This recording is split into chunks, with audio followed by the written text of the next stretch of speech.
मैं इस स्वरा भास्कर से पूछना चाहता हूं कि स्वरा भास्कर जी, यदि आप ये कह रही हैं कि भारत में हिंदू आतंकवाद नाम की कोई चीज है और आप उसकी तुलना कर रही हैं तालिबानियों से कि तालिबान से ज्यादा खतरनाक हिंदू आतंकवाद है, तो मुझे जरा ये बताइए कि कहीं आपने इस भारत के अंदर कोई आरएसएस वाले, कोई बजरंग दल वाले, कोई ऐसे लोग आपने ये रॉकेट लॉन्चर लेके कहीं जाते हुए देखें?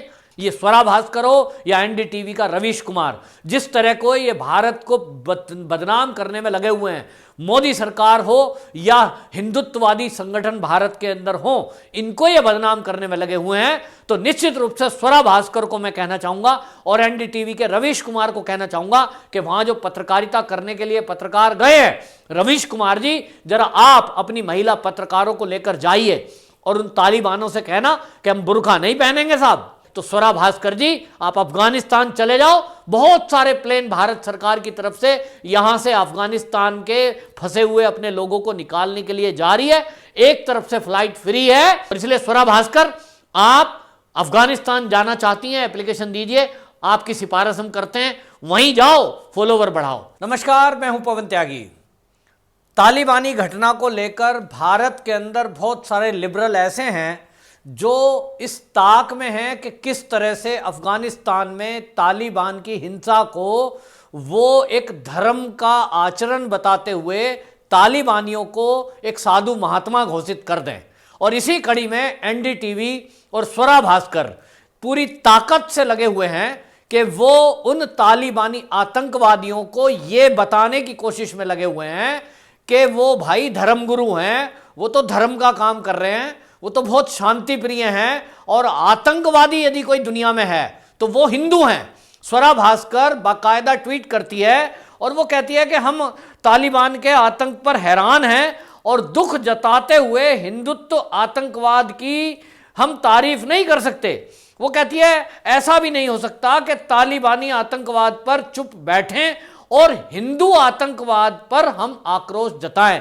यानी वो कह रही है कि हम ऐसा भी नहीं कर सकते कि तालिबान जो कर रहे हैं उस पर तो हम जो है चुप बैठ जाएं, और जो हिंदू का आतंकवाद है उस पर हम आक्रोश भी नहीं जता सकते। यानी वो कह रही है कि तालिबानियों से हिंदू आतंकवादी ज्यादा खतरनाक हैं कि अगर आक्रोश भी जता दिया तो वो उसको जताने नहीं देते, या तो मार देते हैं या जेल में भेज देते हैं। क्या कहना चाहती है स्वरा भास्कर?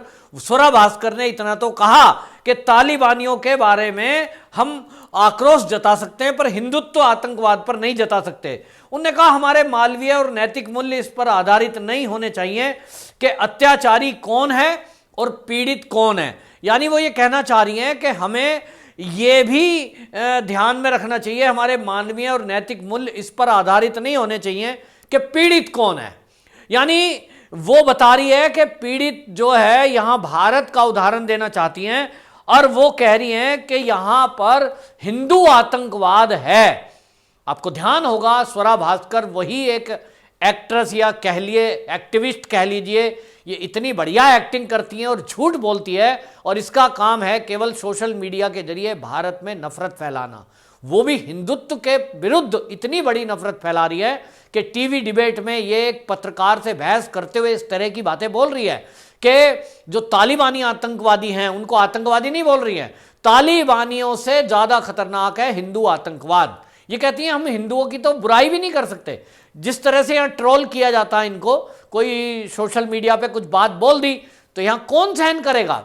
मैं इस स्वरा भास्कर से पूछना चाहता हूं कि स्वरा भास्कर जी, यदि आप ये कह रही हैं कि भारत में हिंदू आतंकवाद नाम की कोई चीज है और आप उसकी तुलना कर रही हैं तालिबानियों से कि तालिबान से ज्यादा खतरनाक हिंदू आतंकवाद है, तो मुझे जरा ये बताइए कि कहीं आपने इस भारत के अंदर कोई आरएसएस वाले, कोई बजरंग दल वाले, कोई ऐसे लोग आपने ये रॉकेट लॉन्चर लेके कहीं जाते हुए देखें? जैसी वीडियो फोटो हमने देखी है अफगानिस्तान की कि गाड़ियों में जा रहे हैं, रॉकेट लॉन्चर हाथ पे, मशीन गन हाथ में। क्या इस तरह से कोई आरएसएस बजरंग दल वाले आपने आज तक देखे हैं? कोई फोटो हो तो जरा हमें भी भेजना, हमने तो देखे नहीं। क्या आपने आज तक कभी कोई हिंदू संगठन के कोई भी लोग हों, चाहे आरएसएस और बजरंग दल के लोग, ऐसे देखे कि उन्होंने कहा हो किसी को कि हमारे गीता में और हमारे भागवत में, हमारी शिव पुराण में ऐसा लिखा है कि या तो आप शंकर भगवान को मानो वरना आपका सरकलम कर दिया जाएगा। एक भी घटना कहीं पूरे भारत में ऐसी हुई है? कहीं आपने देखा है कि हिंदुओं के संगठन वाले लोग या धर्मगुरु ये कह रहे हों कि भैया भारत है, ये हिंदुस्तान है और भारत की आजादी के बाद अब यहां हिंदुओं की चलेगी, महिलाओं को अब बुर्का नहीं पहनने देंगे, अब यहां महिलाएं तिलक लगा कर रहेंगी, यहां युवक तिलक लगा के रहेंगे, यहां 5 टाइम की नमाज नहीं पढ़ सकते साहब, यहां मस्जिद से अजान नहीं होंगी? ऐसा देखा है कहीं? एक भी घटना आप बताइए। अगर आप कह रही है कि तालिबान से ज्यादा खतरनाक हिंदू आतंकवादी हैं, तो जो तालिबान वहां कर रहा है कि महिलाएं अब बुर्के में रहेंगी, बुर्के के अलावा कोई दिखी? ऐसी वीडियो हमारे पास आई हैं कि बस केवल मुंह दिख रहा था एक महिला का, बुर्के में बुर्का पहना हुआ था लेकिन मुंह दिख रहा था, सरे बाजार उसको बिठाकर गोली मार दी उसको।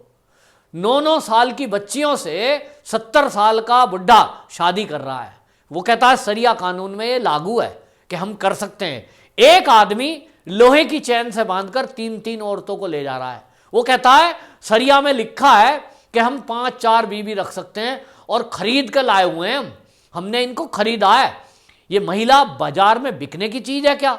स्वरा भास्कर जी मुझे बताइए कि जिस हिंदू आतंकवाद का जिक्र आप कर रही हैं, आज तक के इतिहास में कभी भारत में ऐसा आपने सुना है कि हिंदुओं ने अपनी महिलाओं को घर में कैद करके रखा है, चैन से बांध के ले जा रहे हैं, एक के अलावा दूसरी भी है, 2-2, 3-3 बीवियां रखी हुई हैं, और किसी 70 साल की, 9 साल की, 10 साल की, 15 साल की बीवी देखी है आपने? सुनिए आपने कहीं देखा है ऐसा? फिर आप किस बिना पर हिंदू को आतंकवादी बताने में लगी हुई हो?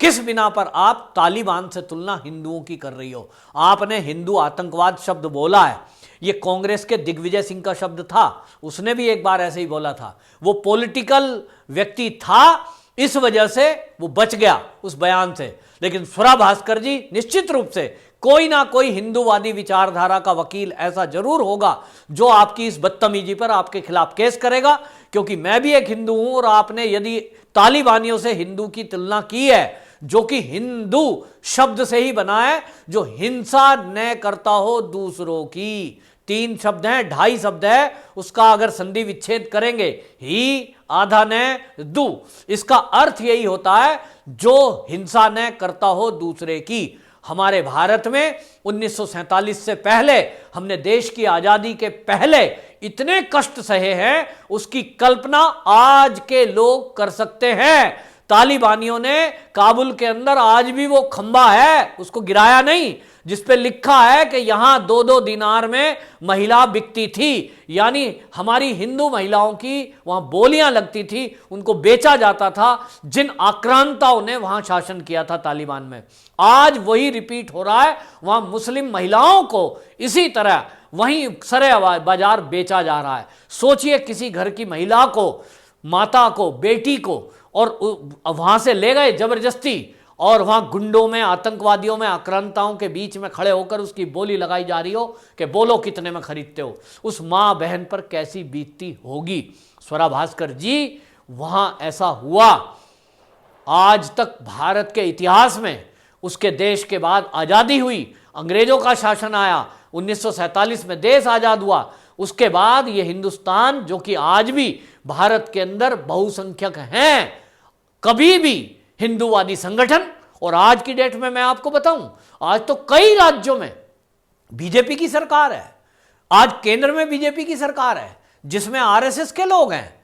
तो किसी भी दिन आपने कहीं कोने से सुना कि अब तो हमारी सत्ता आ गई साहब, अब हम जो बताएंगे वो कानून चलेगा? नहीं, इस देश के संविधान से देश चलता है और संविधान से ही चलना चाहिए।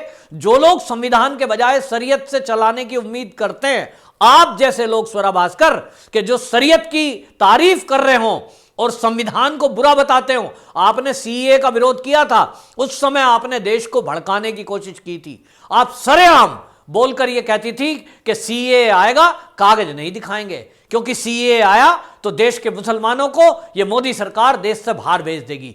आपके बयानों से लोग भड़के, क्योंकि लोग आपको फॉलो करते हैं।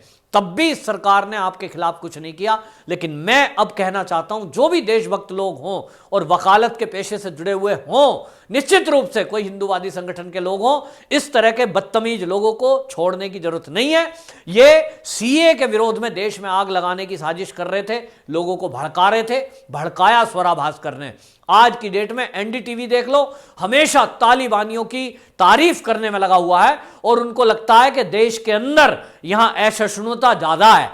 ये स्वरा भास्कर हो या एनडीटीवी का रवीश कुमार, जिस तरह को ये भारत को बदनाम करने में लगे हुए हैं, मोदी सरकार हो या हिंदुत्ववादी संगठन भारत के अंदर हो, इनको ये बदनाम करने में लगे हुए हैं, तो निश्चित रूप से स्वरा भास्कर को मैं कहना चाहूंगा और एनडीटीवी के रवीश कुमार को कहना चाहूंगा कि वहां जो पत्रकारिता करने के लिए पत्रकार गए हैं, रवीश कुमार जी, जरा आप अपनी महिला पत्रकारों को लेकर जाइए और उन तालिबानों से कहना कि हम बुर्का नहीं पहनेंगे साहब, बिना बुरखे के हम पत्रकारिता करेंगे। और स्वरा भास्कर, आप तो कागज नहीं दिखा रही थी, आप तो कह रही थी कि हमारे कागज खो गए। वैक्सीन लगाने जाओगी तो कागज दिखाओगी, एयरपोर्ट पे विदेश यात्रा के लिए जाओगी तो आप पूरे कागज दिखाओगी, पासपोर्ट और वीजा। लेकिन आपको सरकार यदि कोई कानून बनाती है और यह कहा जाता है कि कागज दिखाइए, तो आप उन आतंकवादी और घुसपैठियों के साथ खड़ी हो जाती हो और उनको भड़काती हो कि हम कागज नहीं दिखाएंगे। तो स्वरा भास्कर जी, आप अफगानिस्तान चले जाओ, बहुत सारे प्लेन भारत सरकार की तरफ से यहां से अफगानिस्तान के फंसे हुए अपने लोगों को निकालने के लिए जा रही है। एक तरफ से फ्लाइट फ्री है, एप्लीकेशन दीजिए विदेश मंत्रालय को।